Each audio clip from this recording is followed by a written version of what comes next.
We noticed one of the fog lights was out, and I got the original bulb right here and the new bulb. I'm going to show you how to replace it.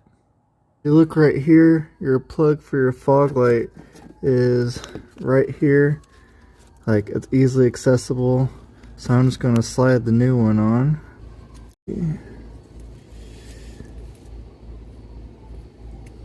Ah, it's blinding. Come on, go on there. Okay, and it just slides back into its hole, and then you just twist it and it's locked into place. And now got both working fog lamps now. That easy. $22. That's all it cost. It for today. Easy repair. One more step closer to this neon being good to go.